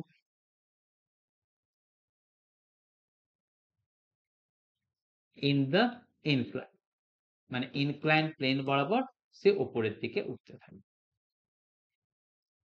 তাহলে এবারেতে দেখ, এটাকে ফোর্সের ভ্যালু বের করতে গেলে আমাদের কি করতে হবে? এখানে তো সেই ফ্রি বডি ডায়াগ্রামের কনসেপ্ট, কিন্তু এখানটা থেকে আমাদের বুঝতে হবে ফ্রিকশনাল ফোর্সটা কাজ করবে কোন দিকে। খুব ভালোভাবে ভেবে দেখ, বডিটাকে আমাদের ফোর্স এদিকে দিয়েছি, তাহলে বডিটার অ্যাক্সিলারেশন কোন দিকে থাকবে? এদিকে থাকবে, উপরের দিকে। মানে অ্যাক্সিলারেশন হওয়ার সে চেষ্টা করছে, মানে অ্যাক্সিলারেশন তো তখনও আসেনি, জাস্ট মুভ করার চেষ্টা করছে, মানে মুভ করার ট্রাই করছে উপরের দিকে। তাহলে ফ্রিকশন কি থাকে? যেদিকে মুভ করে তার অপোজিট দিকে, তাহলে ফ্রিকশন থাকবে কোথায়? এদিকে। তাহলে দেখ নিচের দিক বরাবর থাকছে কি ফ্রিকশন, নিচের দিক বরাবর কি আছে mg sin থিটা। এই দুটো জিনিসকে অতিক্রম করার জন্য আমাদের সামনের দিকে থেকে কাজ করছে F। তাহলে আমাদের এখান থেকে নিশ্চয়ই বুঝতে পারবো ফোর্স যেটাকে আমাদের মিনিমাম অ্যাপ্লাই করতেই হবে তার ভ্যালুটা কার সাথে সমান হতে হবে? F plus mg sin theta, তাই তো? F, F এর ভ্যালু আমরা কত শিখেছি? Mu mg cos theta. তার কারণ কি শিখলাম? না ফোর্স মানে তো আমরা শিখেছিলাম, ফোর্স মানে তো শিখেছিলাম যে তোর এই কথা মিউ ইনটু নরমাল রিঅ্যাকশন। এবার ইনক্লাইন্ড প্লেনের ক্ষেত্রে নরমাল রিঅ্যাকশনের ভ্যালুস কত হয়? এই আগের অঙ্কতেও শেখালাম বা এর আগের ক্লাসেও তোদের করিয়েছি, তার ভ্যালুস কত হয়? Mu mg cos theta. তাহলে দেখ যেহেতু আমাদের এই ভ্যালুসটা তোদের এইরকম ধরনের হয়ে যায়,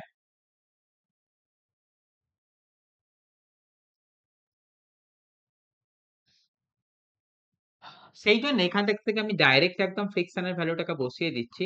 আসছে কত দেখতো? Mu mg cos theta plus mg sin theta. Okay, তাহলে এখান থেকে আমাদের কাজ আসছে কি mg কে কমন নিয়ে নিলাম, mg কে কমন নিয়ে নিলে তোর কত চলে আসছে এখানে mu cos theta plus sin theta, তাই তো? তাহলে mu cos theta plus sin theta. তাহলে এই মানের বলকে আমাদের সর্বনিম্ন অবশ্যই অ্যাপ্লাই করতে হবে, যার ফলে আমাদের বডিটা কিন্তু এক দিক থেকে এক দিকে অর্থাৎ ইনক্লাইন্ড প্লেন বরাবর নিচের থেকে উপরের দিকে মুভ হয়ে যায়। ওকে, তাহলে এইটুকুনি কথা কিন্তু আমাদের কিন্তু সবাইকে শিখে রাখতে হবে। ওকে, এরপরেতে আমরা যে পয়েন্টটাকে শিখে নেব সেটা হচ্ছে কি অ্যাঙ্গেল অফ ফ্রিকশন, রাইট? এরপরেতে যে পয়েন্টটাকে আমরা শিখে নেব সেটা হচ্ছে কি অ্যাঙ্গেল অফ ফ্রিকশন। তাহলে নে তার হেডিং নিয়ে নে এখানটাতে, এখানটাতে হেডিং নিয়ে নে যে পয়েন্টটাকে আমরা করতে যাচ্ছি সেটা আসছে কি অ্যাঙ্গেল অফ ফ্রিকশন, বা বাংলায় যাকে আমরা বলবো কি ঘর্ষণ কোণ। ওকে, তাহলে আমরা কাকে ডিসকাশন করছি? অ্যাঙ্গেল অফ ফ্রিকশন, বাংলায় আমরা যাকে বলি ঘর্ষণ কোণ।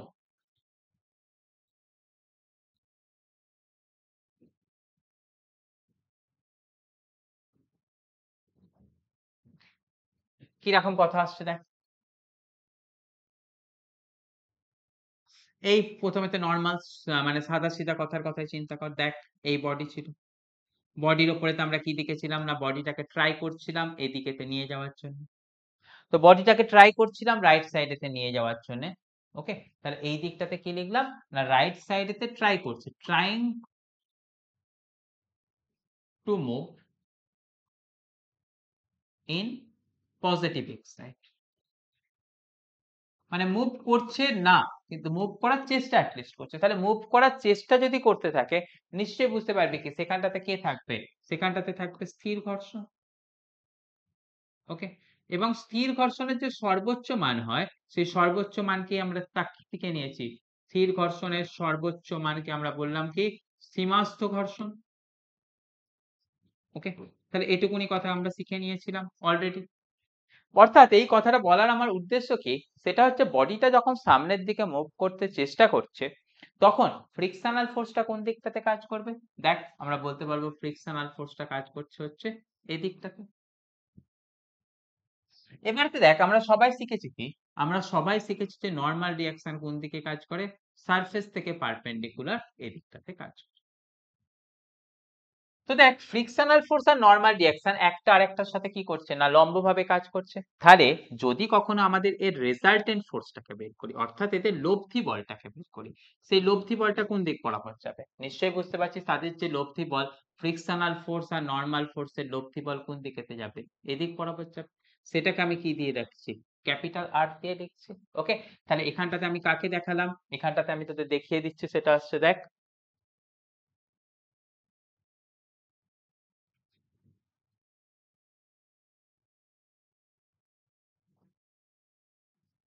ওকে, এখানটাতে আমি তোদের কাকে দেখিয়ে দিচ্ছি দেখ, এখান থেকে দেখিয়ে দিচ্ছি এই যে ক্যাপিটাল আর, ক্যাপিটাল আরটা কি এলো? ক্যাপিটাল আরটা এলো হচ্ছে আমাদের লব্ধি বল।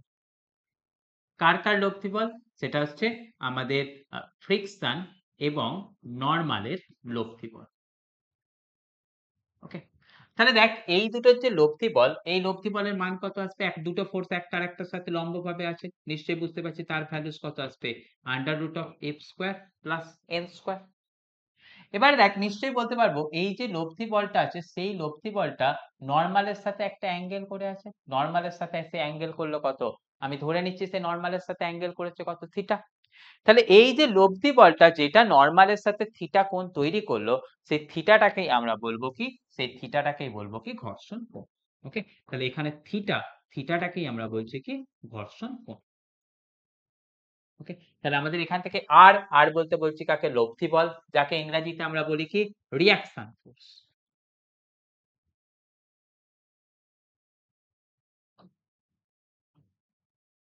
আমরা বলছি কি? Reaction force. তাহলে রিঅ্যাকশন ফোর্স আর নরমাল রিঅ্যাকশন এর মাঝে যে অ্যাঙ্গেল তৈরি হয় তাকেই আমরা বলি কি? ঘর্ষণ কোণ বা অ্যাঙ্গেল অফ ফ্রিকশন। ওকে? তাহলে আমরা এখান থেকে লিখে রাখবো কত? যে থিটা যেটাকে আমরা বলছি কাকে? Angle of friction. সে অ্যাঙ্গেল অফ ফ্রিকশনটা কি? সেটা অ্যাকচুয়ালি অ্যাঙ্গেল বিটুইন কার মধ্যে? হচ্ছে capital R and M. Okay? এবং আমরা একটু আগে শিখে নিলাম ক্যাপিটাল আর এর ভ্যালুস কত আসে?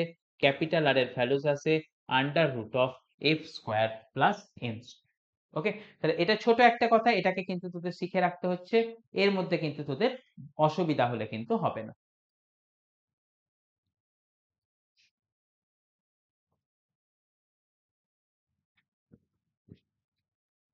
আচ্ছা। উম এবারেতে আমাদের আরো কয়েকটা ছোট, ছোট কথা দেখব। কিরকম কথা দেখছি দেখ তো? এই যে দেখ এখানটা থেকে থিটা ডিফাইন করেছি। এই থিটাটার ভ্যালুটা তো আমরা করতে পারবো। দেখ এই থিটাটার ভ্যালুটা করার সময় যদি ধর মনে কর আমরা এখান থেকে লিখছি কত? Tan theta. ট্যান থিটা মানে কত লিখবো? Perpendicular by base.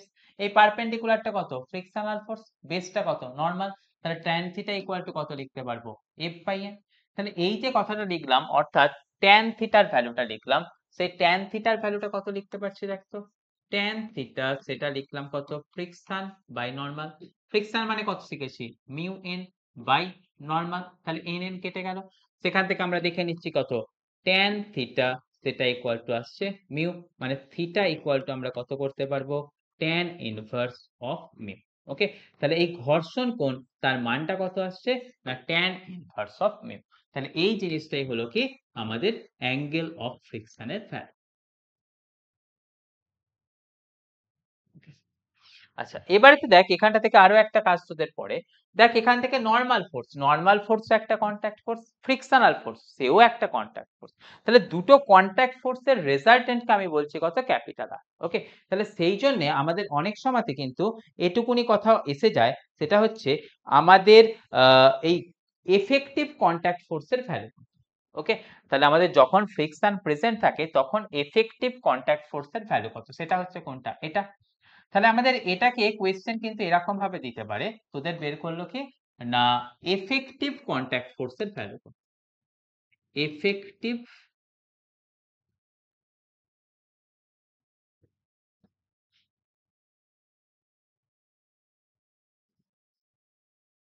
Contact force, effective contact ফোর্সের মান কখন? না যখন ঘর্ষণ প্রেজেন্ট আছে, যখন ঘর্ষণ আছে। তাহলে ঘর্ষণ থাকার সময় যদি আমাদের এফেক্টিভ কন্টাক্ট ফোর্সের মান বের করতে বলে, সেই এফেক্টিভ কন্টাক্ট ফোর্সের মানটা আমরা কত দেখে নিচ্ছি? না এফেক্টিভ ভ্যালু বা যেটাকে আমরা তোর ওই রিঅ্যাকশন ফোর্স বলে বলছিলাম তার ভ্যালুস কত বললাম? Under root of f square plus n square. দেখ এফ এর ভ্যালু কত শিখেছি? Mu n. তাহলে সেখান থেকে যাচ্ছে কত? মিউ এন এর স্কয়ার প্লাস এন স্কয়ার। তাহলে একটা এন স্কয়ার কে কমন নিয়ে নিলে রুটের বাইরে বেরিয়ে এলে তার ভ্যালু কত চলে আসবে? Root over of 1 plus mu square. তাই আমরা দেখে নিলাম এফেক্টিভ কন্টাক্ট ফোর্সের ভ্যালুস কত হয়? Root over of 1 plus mu square into N. Okay? তাহলে এই কথাটাকেও কিন্তু আমাদের দরকার। তাহলে দেখ যখন ফ্রিকশন প্রেজেন্ট নেই তখন কন্টাক্ট ফোর্সের ভ্যালু কত আসবে, আর ফ্রিকশন প্রেজেন্ট থাকলে কন্টাক্ট ফোর্সের ভ্যালু কত থাকবে? ফ্রিকশন প্রেজেন্ট থাকলে কন্টাক্ট ফোর্সের ভ্যালুস আমরা দেখে নিলাম কত? এটা। ওকে? এবং এটাকেই বললাম কত? Maximum value of contact force. কেননা দুটো মিলিয়েই তো আমাদের লব্ধিটা আসবে, তাহলে সেই জন্য এটা আসবে কত, maximum value of contact force. আর দেখ যদি ফ্রিকশন প্রেজেন্ট না থাকে তখন আমাদের কি আসবে, মিউ ইকুয়াল টু 0 আসবে। তখন এই কন্টাক্ট ফোর্সের ভ্যালুটা কি আসবে, এন এর সাথে সমান, অর্থাৎ mg এর সাথে সমান, অর্থাৎ আমাদের সেটা ওয়েট ফোর্সের সাথে সমান। তাহলে যদি আমরা বলি minimum value of contact force কত, সেটা আসছে কি mg। ওকে, তাহলে এখান থেকে আমরা লিখে দিচ্ছি কি, এটা মিনিমাম ভ্যালু অফ কন্টাক্ট।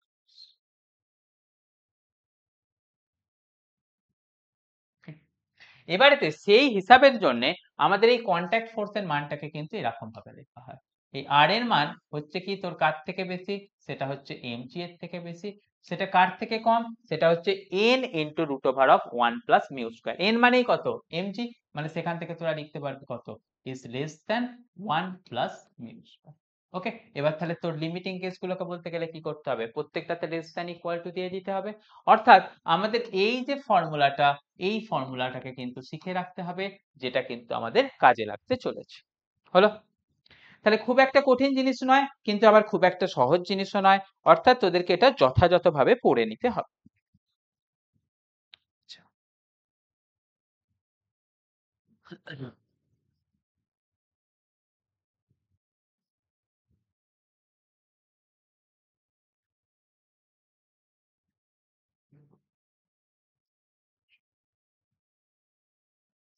এরপরেতে আমরা যে জিনিসটাকে দেখে নেব সেটা হচ্ছে কি না, কোণের কোন মানের জন্য আমাদের বডিটা নিজে নিজেই নিচের দিকে নেমে যেতে থাকবে। ওকে, তাহলে আমাদের এখান থেকে কি বলছি না, কোণের একটা নির্দিষ্ট কিছু মান থাকবে, যে মানের জন্য আমাদের বডিটা কিন্তু নিজে নিজেই নিচের দিকে নেমে যাবে। ওকে, তাহলে সেটার কথাটাকে যদি আমরা এবারেতে তোকে বলতে থাকি, সেটার কথাকে কিরকম বলছি দেখ। দেখ আমাদের কথাটা কিরকম আসছে, কি কথা আমি বলতে চাইছি মনে কর। দেখ আমাদের মনে কর এই একটা হরাইজন্টাল সারফেস ছিল, এই হরাইজন্টাল সারফেসের উপরে বডিটাকে রেখে দিয়েছিল। নিশ্চয়ই বুঝতে পারছি এখান থেকে বডিটাকে রেখে দিলে কি আসবে, বডিটার মুভমেন্ট হবে না। এবার মনে কর তুই যেই সারফেসটার উপরে তুই রেখেছিলিস সেই সারফেসটাকে আস্তে আস্তে তুই বাঁকাচ্ছিস। মানে দেখ সারফেসটা এরকম ছিল, তুই এবারেতে করছিস কি, এটাকে আস্তে আস্তে আস্তে আস্তে এরকম ভাবে বাঁকাচ্ছিস, অর্থাৎ কোনো একটা সময় মনে কর সারফেসটা এরকম ভাবে হয়ে। আমাদের প্রশ্ন হচ্ছে যে এখানেতে মিনিমাম ভ্যালু অফ থিটা কত হতে হবে, মিনিমাম ভ্যালু অফ থিটা কত হবে। ওকে, যার ফলে আমাদের এই বডিটা নিজে নিজেই নিচের দিকে নেমে আসবে, এবং সেখানেতে মিনিমাম ভ্যালু অফ থিটা যার জন্য বডিটা নিজে নিজেই নিচের দিকে নেমে আসে, সেটাকে আমরা বলি হচ্ছে টেকনিক্যালি বলা হয় হচ্ছে আমাদের অ্যাঙ্গেল অফ রিপোজ, অ্যাঙ্গেল অফ রিপোজ। তাহলে আমাদের অ্যাঙ্গেল অফ রিপোজ বলতে কি বললাম, সেটা হচ্ছে কি মিনিমাম ভ্যালু অফ ইনক্লাইনেশন, সেটাকে আমরা বললাম কি minimum value of inclination for which, মানে যেটার জন্য body will, for which body will come down, come down বলতে কি না ইনক্লাইন প্লেন বরাবর নিজে নিজেই নিচের দিকে নেমে আসবে, for which body will come down without any other force, without any external force. Okay, তাহলে বাইরে থেকে বল প্রয়োগ না করলেও সেখান থেকে কি করতে পারে, বডি নিজে নিজে ওপর থেকে নিচের দিকে নেমে আসতে পারে। কখন, যদি আমাদের অ্যাঙ্গেলের ভ্যালুটা একটা সার্টেন ভ্যালু অফ অ্যাঙ্গেলের থেকে বেশি হয়ে যায়, এবং যে ভ্যালুর অ্যাঙ্গেলটার কথা বলা হচ্ছে সেই অ্যাঙ্গেলটাকে আমরা বলি কি অ্যাঙ্গেল অফ রিপোজ। তো নিজে নিজে নেমে আসছে, নিজে নিজে নেমে আসছে মানে ঘটনাটা কি দাঁড়াচ্ছে, নিচের দিক বরাবর যে ফোর্সটা কাজ করছে, যেটা সবসময় হয় কত mg sin থিটা, সেটা কি করছে, ফ্রিকশনাল ফোর্স থেকে বেশি হচ্ছে, কেননা নিচের দিকে নেমে আসছে, মানে ফ্রিকশনাল ফোর্স কোন দিকেতে কাজ করবে, খুবই কমন কথা, সেটা উপরের দিকে কাজ করতে থাকবে। তাহলে নিশ্চয়ই আমরা বুঝতে পারছি এটা নিচের দিকে কখন নেমে আসতে পারে, যদি আমাদের এরকম হয় mg sin theta is greater than f হয়। অর্থাৎ আমাদের যদি মিনিমাম ভ্যালুর কথা বলি তখন আমাদের কি লিখতে হবে, mg sin থিটা সেটাকে হতে হবে কি একদম f। এবার দেখ আমরা f এর মান শিখে নিয়েছি, কত হয় mu into n, mu into n সেটাকে আমরা কত লিখলাম, মিউ mg cos থিটা। তাহলে এখান থেকে লিখলাম কত mg sin থিটা, সেটা ইকুয়াল টু আসছে এটা, mg mg কেটে যায়, তাহলে আমাদের সেখান থেকে কত পেয়ে যাচ্ছি দেখ না, সেখান থেকে পেয়ে যাচ্ছি কত tan theta equal two mu. তো অর্থাৎ থিটার মান পাচ্ছি কত, tan ইনভার্স অফ মিউ। এবং দেখ ইন্টারেস্টিংলি আমাদের এটাও কিন্তু তোরা দেখতে পাচ্ছিস, এই যে থিটার ভ্যালুটা সেটা কিন্তু অ্যাঙ্গেল অফ ফ্রিকশনের সাথে সমান। তাহলে ম্যাথামেটিক্যালি আমরা এটাকে প্রুভ করে দেখাতে পারবো অ্যাঙ্গেল অফ ফ্রিকশনের মান আর অ্যাঙ্গেল অফ রিপোজের মান কিন্তু মোটামুটি সেম। ওকে, তাহলে সেই কাজটাও তোদের করে নিতে হবে। অর্থাৎ আমরা এখান থেকে বলে দিচ্ছি পারছি কি কথা, যেটা কিন্তু আমাদের পরীক্ষায় আসার জন্য সেটাও একটা গুরুত্বপূর্ণ লাইন। সেটা বলছে কি, অর্থাৎ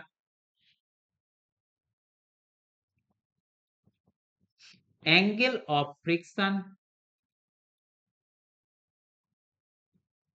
equal to angle of repose. At least তার মানটা কিন্তু, কনসেপ্টটা আলাদা কিন্তু তার মানটা কিন্তু সেম আসছে, অ্যাঙ্গেল অফ রিপোজ। তাহলে এই কথাটাকে কিন্তু আমাদের শিখে রেখে দিতে হবে। ওকে, তাহলে এটাও একটা ছোট্ট কনসেপ্ট যেটা কিন্তু আমাদের কাজে লেগে যাবে। তো সেই কথাটাকেও কিন্তু তোদের সুন্দরভাবে রেডি করে রেখে নি।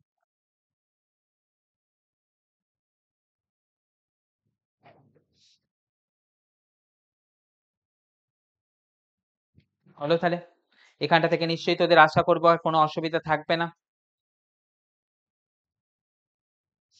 এবারেতে দেখ আমাদের পরীক্ষার ক্ষেত্রে আরো একটা ইম্পর্টেন্ট কনসেপ্ট আমাদের দিয়ে দেয়, সেটা হচ্ছে কি two block system. Two block সিস্টেমের ক্ষেত্রে আমাদের দিয়ে দেয় কি, একটা ব্লকের ওপরেতে ফোর্স অ্যাপ্লাই করলাম, তখন দুটো ব্লক মানে দুটো আলাদা আলাদা ব্লক ছিল, তাদের কোনটার কার কত অ্যাক্সিলারেশন।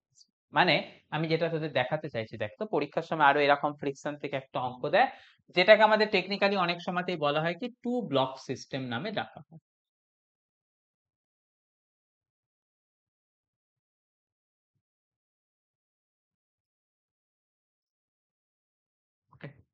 টু ব্লক সিস্টেমের কথা কিরকম বলছি দেখ, ধরে নে আমাদের এই কোনো সারফেস আছে, সারফেসের উপর তাই করলে কি তোরা এখান থেকে একটা ব্লক রেখেছিস, সেই ব্লকটার উপরেতে আর একটা ব্লককে তুই রেখেছিস, তাহলে টু ব্লক হয়ে গেল। ধরে নিচ্ছিস তুই এখান থেকে এই যে ব্লকটা আছে M1, এই ব্লকটা হচ্ছে M, তাহলে তোদের এখান থেকে কি বলতে পারবি, M1 আমি জাস্ট এক্সাম্পল নেওয়ার জন্য বলছি, তার মান আছে কত 1 কেজি। M2 সেটার মান ধরে নে, সেটার মান আছে কত 2 কেজি। দেখ এই যে সারফেসটা একদম মাটির নিচেতে যে সারফেসটা আছে, সেই সারফেসটাকে ধরে নে সেটা হচ্ছে কত, ফ্রিকশনলেস, মিউ ইকুয়াল টু 0। কিন্তু এদের দুজনের মাঝের যে সারফেসটা আছে সেখানটাতে ফ্রিকশন আছে, অর্থাৎ এই যে সারফেসটা, এই সারফেসটা কিন্তু ফ্রিকশনলেস নয়, তার ভ্যালু আছে কোএফিসিয়েন্ট অফ ফ্রিকশনের, আমি ধরে নিচ্ছি কত, 0.1। এবারেতে আমি করেছি কি, আমি করেছি যে এই ব্লকটার উপরেতে আমি একটা ফোর্স অ্যাপ্লাই করলাম। ওকে, যে ফোর্সটা অ্যাপ্লাই করেছি আমি জাস্ট এক্সাম্পল নেওয়ার জন্য বলে দিচ্ছি, তার মান নিয়ে এসেছি কত, 20 নিউটন। দিয়ে তোদেরকে আমি বের করতে বললাম M1 এর অ্যাক্সিলারেশন কত আসবে আর M2 এর অ্যাক্সিলারেশন কত আসবে। অর্থাৎ এই ধরনের যে অঙ্কগুলো আসে তাকে আমরা বলি কি ব্লক ওভার ব্লক বা টু ব্লক সিস্টেমের অঙ্ক। ওকে, তাহলে সেখান থেকে আমাদের কি দেখে নিচ্ছি না, সেখান থেকে আমাদের কোয়েশ্চেনটাকে কি বলছে সেটাকে আগে নোট ডাউন করে নি, নিয়ে আমাদের কি বলছে দেখতো, তোদের বের করতে বললো find acceleration of M1 and M2। ওকে, তাহলে দেখ আমি কি এখান থেকে যদি ফ্রি বডি ডায়াগ্রাম করতে হবে আমাদের এই কাজ করতে গেলে, দেখ তো কি করছি, প্রথমে তো আমি M1 এর জন্য ফ্রি বডি ডায়াগ্রাম করছি। দেখ তো M1 এর উপরেতে উপরের দিকে কে কাজ, মানে সামনের দিকে কে কাজ করছে, ফ্রিকশনাল ফোর্স। নিচের দিকটাতে তো মানে নিচের দিকটাতে তো ফ্রিকশন নেই একে অপোজ করার মতো, উপরের সারফেসেতে ফ্রিকশন আছে, তাহলে উপরের সারফেসেতে ফ্রিকশনটা কি করছে, তাকে অপোজ করার জন্য পিছনের দিকে কাজ করছে। ফোর্স অ্যাপ্লাই করেছি মানে এখানে তো অ্যাক্সিলারেশন আসছে, মানে আমাদের এখান থেকে কে তো লিখতে পারবো F প্লাস M1A, রাইট। এবার তো দেখ নিশ্চয়ই এখান থেকে বুঝতে পারছিস এই সারফেসটার উপরের দিকেতে কি থাকবে, নরমাল রিঅ্যাকশন, কেননা দেখতে পাচ্ছিস এই সারফেসটা এখানটা থেকে নিচের দিকেতে কি আসছে, নিচের দিকেতে কাজ করছে M2G, আর উপরের দিকটা থেকে কাজ করছে নরমাল, তাহলে উপরের দিকে দিলি কত নরমাল, নিচের দিকে দিয়ে দিলি কত M2G। তাহলে এখান থেকে তোরা নিশ্চয়ই লিখতে পারবি যে নরমালের ভ্যালু কতখানি পাচ্ছিস, দেখ এখান থেকে তোরা আরামসে লিখতে পারবি নরমালের ভ্যালু হচ্ছে কত M2G। আর তোদের হরাইজন্টাল ডিরেকশনের ফোর্স গুলোকে এবারে তো সেম কর, হরাইজন্টাল ডিরেকশনের ফোর্স গুলোকে সেম করলে কত আসছে দেখ না, F equal to small f plus M1A। Capital F, capital F এর ভ্যালু কত, ক্যাপিটাল F এর ভ্যালু আচ্ছা পরে বসাচ্ছি, তার আগে আমাদের এটাকে আরো একটু সিম্পলিফাই করে নে। ফ্রিকশনাল ফোর্স, ফ্রিকশনাল ফোর্সের ভ্যালুস কত লিখেছি, মিউ ইনটু n, অর্থাৎ mu into M2G plus m1a। তাহলে এখান থেকে আমাদের অ্যাক্সিলারেশন বের করব। তাহলে অ্যাক্সিলারেশন m1a1, তাহলে এখান থেকে আমাদের কার ভ্যালু অ্যাক্সিলারেশন বের করব, a1 টা। তাহলে লিখছি কত, m1a1 equal to f minus mu m2g। তাহলে a1 তার ভ্যালুস কত পেয়ে যাব, f minus mu m2g by m1। Okay, তাহলে এটাই চলে আসবে কার অ্যাক্সিলারেশন, অ্যাক্সিলারেশন অফ ব্লক 1। এখানটা থেকে তোরা নিশ্চয়ই নিজেরাই এখান থেকে মানটাকে বসিয়ে দিতে পারবি। মানটাকে বসিয়ে দিলে তোদের এখানেতে আমাদের a1 এর অ্যাক্সিলারেশন পেয়ে যাবি। এটা নিয়ে নিশ্চয়ই আমাকে শিখিয়ে দিতে হবে। এবারেতে কাজ দেখ, আমাদের নিচের ব্লকটাকে বাধা দিল কে, ওপরের ব্লকটা। তাহলে নিচের ব্লকটাকে ওপরের ব্লকটা কি দিল, একটা ফ্রিকশনাল ফোর্স দিল। তাহলে নিচের ব্লকটা কি ওপরকে ছেড়ে দেবে, সেও কি করবে, তার উপর একটা উল্টো ডিরেকশনে ফ্রিকশন দেবে। তার কারণ কি, প্রত্যেক বলেরই কি থাকে, ক্রিয়া এবং প্রতিক্রিয়া বল থাকে। তাহলে ওপরের ব্লকটা যদি নিচের ব্লকটাকে একটা অ্যাকশন ফোর্স হিসাবে ফ্রিকশন দিয়ে দেয়, নিচের ব্লকটাও কি করবে, ওপরের ব্লকটাতে একটা রিঅ্যাকশন ফোর্স হিসাবে ফ্রিকশন দিয়ে দেবে। তার মানে আমি কি কথা বলে নিচ্ছি, ওপরের ব্লকটার উপরেতে কিন্তু একটা ফ্রিকশনাল ফোর্স কাজ করবে, যে ফ্রিকশনাল ফোর্সের মান সেম হবে কিন্তু ডাইরেকশন উল্টো দিকে হবে। তাহলে আমি যদি এবারেতে এটার ক্ষেত্রে ক্যালকুলেশন করি, অর্থাৎ m2 এর ফ্রি বডি ডায়াগ্রামকে ড্র করি, সেখান থেকে কি দেখতে পাবো, দেখো m2 তার রাইট সাইড থেকে কাজ করছে ফ্রিকশনাল ফোর্স, অপোজিট সাইডে থেকে কাজ করছে ভাই, অপোজিট সাইডেতে কাজ করছে ma, তাছাড়া তো কোনো ফোর্স নেই। তাহলে m2 এর কথা অনুযায়ী যদি আমি m2 এর কথাটাকে একটুখানি সিম্পলিফাই করে লিখি, কি কথা চলে আসছে দেখ না, f equal to m2a2। f এর ভ্যালু কত শিখেছি, f এর ভ্যালু তো সেই একই আসবে, দুটো ক্ষেত্রেই তো ফ্রিকশন সেম আছে। তার কারণ কি, ফ্রিকশন হচ্ছে ক্রিয়া আর প্রতিক্রিয়া বলের মতন। তাহলে এখান থেকে সেই ফ্রিকশনের মান কত শিখেছিলাম, মিউ m2g। তাহলে এখান থেকে বসিয়ে দিই না, mu m2g equal to m2a2। তাহলে এখান থেকে m2 m2 কেটে যাবে, তাহলে সেখান থেকে অ্যাক্সিলারেশন অফ 2 সেটার ভ্যালুস কত আসবে, মিউ জি। অর্থাৎ আমরা শিখে নিচ্ছি 2 নম্বর ব্লকটার যে অ্যাক্সিলারেশন আসবে তার ভ্যালুস আসবে কত, মিউ ইনটু জি।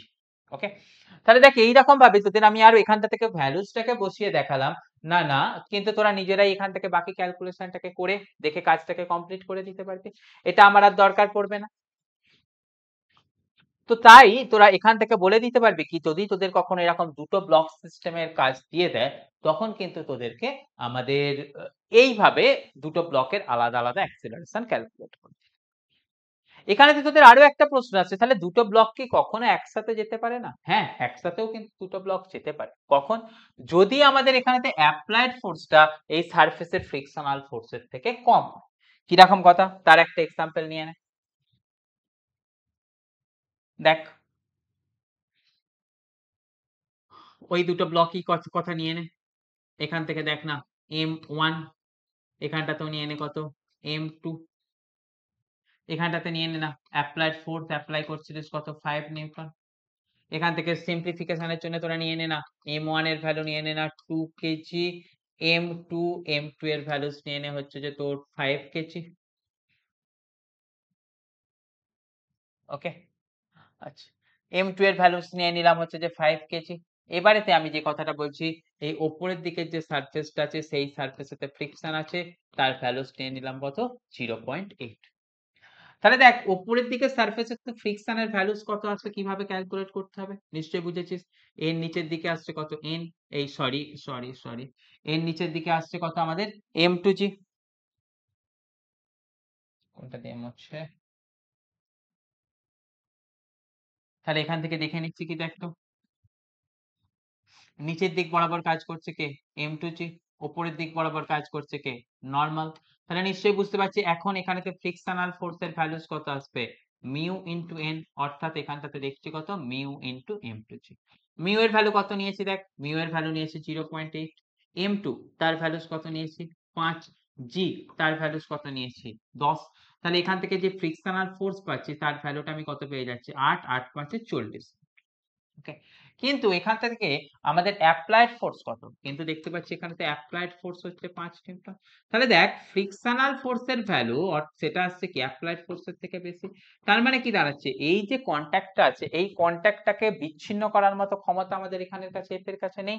তার মানে কি আসবে, আবার নিচের দিকটাতে দেখ না, নিচের সারফেসটা আবার ফ্রিকশনাল, তার মানে কি আসছে, এর মানে আসছে both body will move together. তাহলে আমাদের কি কথা শিখে নিলাম, যদি তাদের কন্ট্যাক্টের মধ্যে যে ফ্রিকশনটা তৈরি হচ্ছে সেই কন্ট্যাক্টের মধ্যে ফ্রিকশনটাকে অ্যাপ্লাইড ফোর্স বিচ্ছিন্ন করতে না পারে, তখন আমরা বলে দেব কি না দুটো বডি একসাথে চলতে থাকবে। তাহলে আমাদের এখান থেকে লিখে রাখছে কি both body will move together.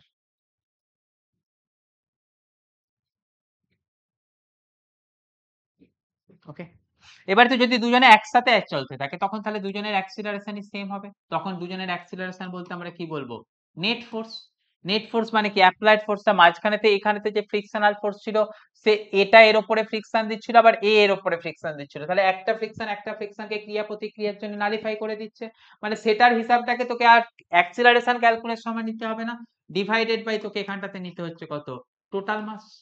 তাহলে আমাদের অ্যাক্সিলারেশন মানে আমরা কি, তো ফ্রিকশন তো তোর ইন্টারনাল ফোর্স, সেখানে মানে ফ্রিকশন ইন্টারনাল ফোর্সও বলবো না, ফ্রিকশন তো এই সারফেসটা আসছে, সারফেসটার জন্য দুটো ডিটাচ হলো না, কিন্তু তার মানে সেটা কি তার অ্যাক্সিলারেশনে কোনো এফেক্ট করবে, দুটো বডি একসাথে চলতে থাকবে, সেখানে তো আমাদের ক্যালকুলেশন করার সময় তাহলে কি করছি, আমাদের ফোর্স টোটাল সেটা আসছে 5, টোটাল মাস কত, দুটো মিলিয়ে কত আসছে দেখ না, m1 m2 মিলিয়ে সেটা আসছে 7, তাহলে আমাদের এখান থেকে দেখে নিলাম কত, এখানে অ্যাক্সিলারেশন আসবে তোর 5/7, 5/7 মানে তোর কত চলে আসছে, ওই 0.71 এর কাছাকাছি, 0.71 মিটার পার সেকেন্ড স্কয়ার। ওকে, তখন এই অ্যাক্সিলারেশন নিয়ে কি করতে থাকবে, দুটো বডি একসাথে চলতে থাকবে। ওকে, তাহলে আমাদের এই শিখে নিলাম কি ব্লক ওভার ব্লকের কনসেপ্টটা, যেটা কিন্তু আমাদের ফ্রিকশনের ক্ষেত্রে কাজে লাগবে। তাহলে এটুকুনি কাজ তোরা করিস, বাকি কাজ আমাদের পরের মানে দিনেতে আমরা এটাকে কমপ্লিট করব, যেটাকে কিরকম ভাবে দেখবো, সেখানে সেন্ট্রিপিটাল ফোর্স, সেন্ট্রিফিউগাল ফোর্স, তোর সাইকেলের বেন্ডিং, সেই সমস্ত ঘটনাগুলোকে আমরা এখানটা থেকে কমপ্লিট করব, রাইট? তাহলে চল এটাকে তোরা থাক দেখে নে, চল বাই বাই টাটা।